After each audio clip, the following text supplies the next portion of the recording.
Hello, welcome. In today's video, I'm bringing you another update on Cemu for Android, and this one is without a doubt the best so far. The compatibility list has grown significantly, performance has improved, and now the app also supports custom GPU drivers. We're going to go over gameplay tests, show what's now compatible and what still isn't, and also compare performance with turnip drivers to help you figure out which ones are the best for your setup. First off, I want to thank Gwen, our poison ivy from Discord, who suggested this content as soon as the update was released, so I could be the first to bring it to you all. I'll also quickly mention the hardware I used: the ROG Phone 6, Snapdragon 8 Plus Gen 1, 8GB of RAM. All gameplay was captured using an external video card, so there was no performance loss due to recording. I also used an external cooler during all sessions, because without it, the device would go over 40 degrees Celsius. Even though it was still about 5 degrees Celsius below thermal throttling, I preferred using the cooler just to be safe. If you're interested in the cooler or the controller I used, the links are in the description.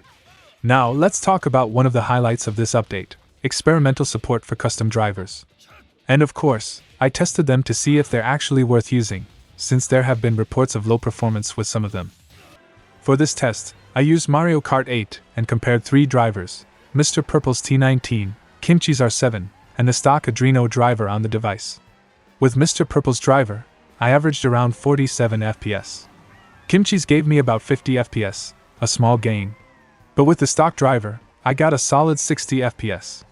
So overall, most of the games I tested ran better with the native drivers, with only 2 exceptions, which I'll talk about during the gameplay breakdown. Keep in mind that this is one of the most promising projects currently in the Android emulation scene, right alongside Nether SX2. Especially considering that Switch emulators have pretty much stopped delivering meaningful updates or improvements. So be sure to support the developers.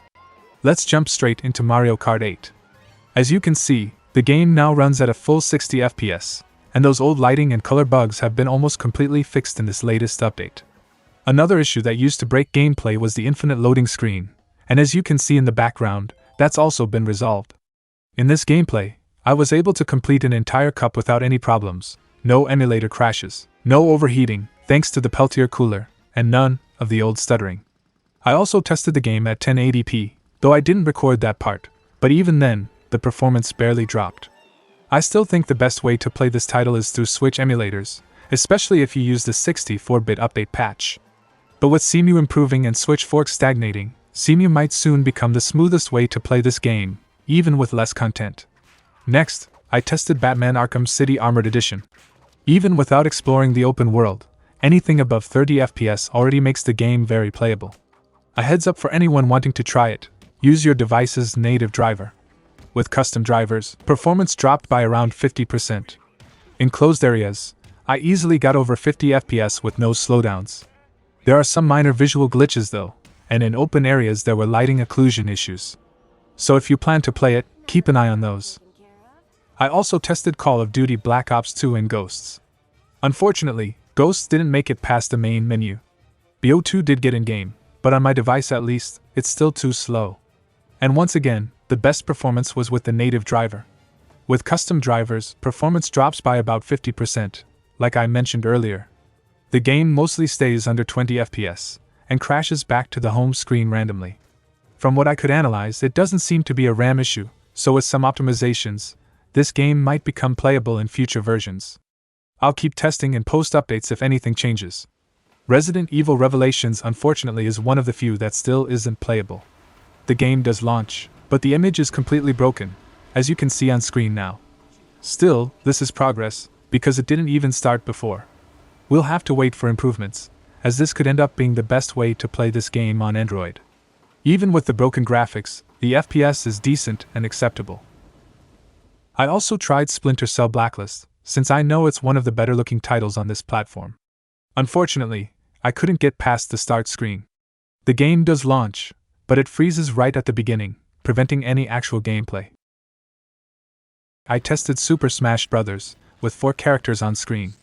While shader compilation causes a bit of lag at the beginning, the game runs between 57 and 60 FPS most of the time. That makes it the best option for playing this title on Android. It was also ported to the 3DS, so there are alternatives, but Cemu runs it with no visual glitches, no performance drops, and no random crashes. If you've tested this game before, you know it has a crazy number of shaders for characters, moves, and all the random items that show up during battle. Getting all of that working and caching the shaders can be a challenge, but Cemu is already handling it well, and without freezing. Tokyo Mirage Sessions FE, this RPG by Atlas, which I wasn't familiar with, actually worked. But with a few caveats. First, you absolutely must use a custom driver, or the lighting completely breaks and isn't rendered properly. After switching to a custom driver, I did notice some slowdowns in certain scenes. Sadly, I didn't get far enough to reach actual gameplay because the game has a lot of cutscenes and dialogue you can't skip quickly. So if anyone out there tests it and manages to progress further, drop a comment below and let us know if the battles are actually playable. Now, the biggest surprise, and a long-awaited dream come true, was finally seeing Tekkén Tag Tournament 2 rendering correctly and delivering perfect gameplay. Even though it's not a Wii U exclusive, this is the most complete version of the game, and definitely the best one to emulate. As you can see in the footage, there are no more missing textures, no vertex explosions, and the gameplay runs smoothly, no stutters, no graphical bugs, no crashes. The only thing that bothered me was the heavy aliasing, but that can easily be fixed by bumping the internal resolution up to 1080p. Since the GPU usage still has more than 20% headroom, this visual upgrade won't impact performance.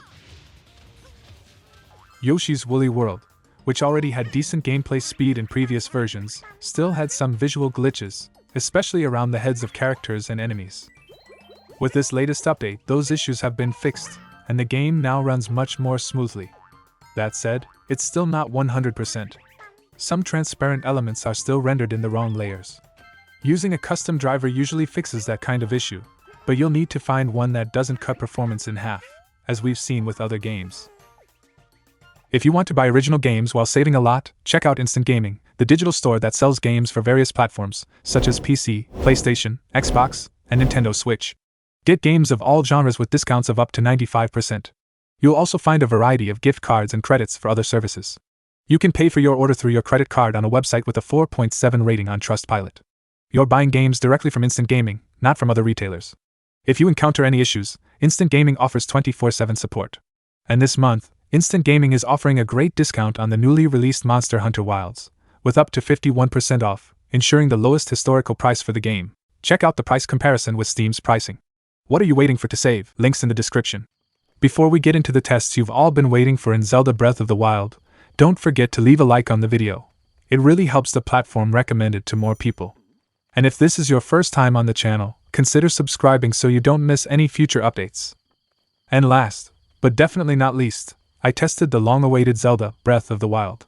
On my first runs, without screen recording, I was able to hit 26 FPS.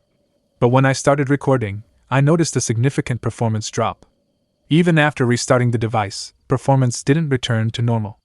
Apparently, the phone screen was hotter than ideal, suggesting thermal throttling, even though the sensors didn't show any critical temperatures. As a result, during the recording, performance dropped to around 20 FPS. Still, with the dynamic FPS mod enabled, the game remained playable. However, I still get better results with some Yuzu forks, so for now, that's still the better option for me, and maybe for you too.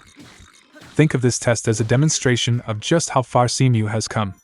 To wrap things up, a quick conclusion: it's been a while since I actually had fun recording a video like this, doing real hands-on testing. Over the last 6 months, I've tested countless Switch emulator forks, and honestly, everything feels the same. From one version to the next, one project to another, barely anything changes. But now, testing a project that only received a single update in that same period, and that emulates a console from several years ago, I saw real improvements.